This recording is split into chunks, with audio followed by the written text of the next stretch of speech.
Chapter 2. Conventions and Obligatory Moments. This past weekend, my wife and I watched the movie Holiday. It's the holiday season as I write this, and Netflix has released this as a new love story. I wondered if it would meet the expectations for that genre.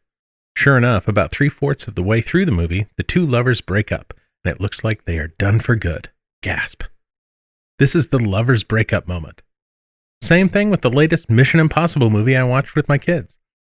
Toward the end of the story, there's a moment when our hero, Ethan Hunt, has tried everything and nothing has worked. The villain, August Walker, is about to win.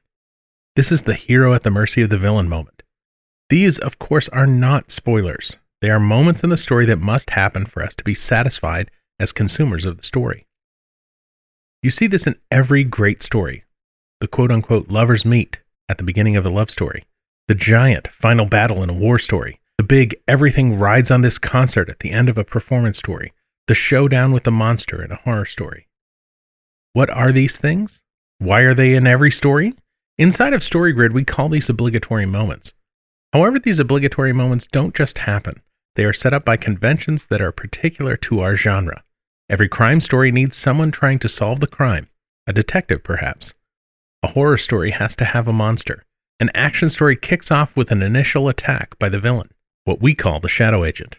Every love story needs secrets kept from and by the lovers. In a society story, an enormous power divide exists between a powerful tyrant and the underrepresented class. Conventions and obligatory moments are circumstances and specific happenings that the reader expects because of the genre of the story. If you weren't already scared off by our discussion of genre, you might be running for the hills now that we're talking about conventional and obligatory elements in stories. When Shawn first introduced me to the idea of conventions and obligatory moments, I got nervous too. It sounded like he was asking me to write to a formula, and I wasn't interested in being that kind of a writer. I didn't want my stories to end up being fill-in-the-blank, Mad Lib books full of cliches that had readers rolling their eyes. But once I started learning about what these things are and how they work, it started making a lot of sense to me. The metaphor that helps me is that of an automobile. There are thousands of designs for automobiles. We have categories that are like genres such as sedan, coupe, minivan, truck, etc. Within each of those categories, we have huge diversity among features, design, price, and so on. However, every automobile must meet certain conventions and obligations. It has to have wheels, a way to turn it on, seats, steering wheel, lights, windshield, and on and on. There are conventions, wheels, cup holders, seat belts, and obligations, how the transmission works in the engine, and locating the cup holders within arm's reach. Without the conventional parts, the car would not run. And without the obligatory features, the car may run, but it wouldn't work well for the driver. This is the same in our story.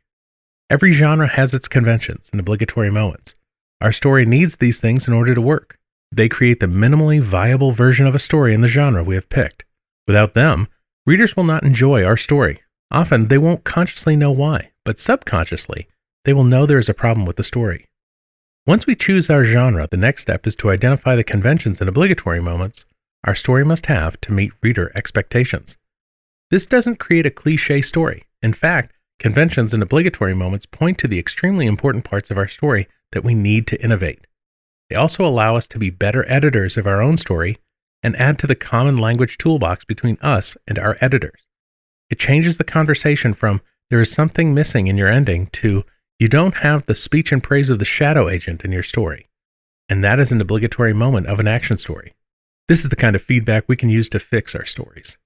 Once we wrap our head around the idea of conventions and obligatory moments, our natural next question might be, what are the conventions and obligatory moments for my genre? There are two ways we can go about answering this question. First, there are a lot of resources on the StoryGrid website where we identify the conventions and obligatory moments for each of the genres. You can see a compilation of these resources at storygrid.com/story-language. Second, we can pick 3 masterworks in our genre and read each of them. Look for the things that show up in each of the stories. I like to grab the list of conventions and obligatory moments for my genre and identify them in each of 3 masterworks. This exercise helps us see that abiding by the genre requirements doesn't create formulaic cliché stories. You'll see that each author has the same conventions and obligatory moments, but comes up with innovative, interesting ways to include them in the story. By learning what these are in our genre and identifying them in masterworks of our genre, it will get our creative ideas flowing for how we can include these in our own story.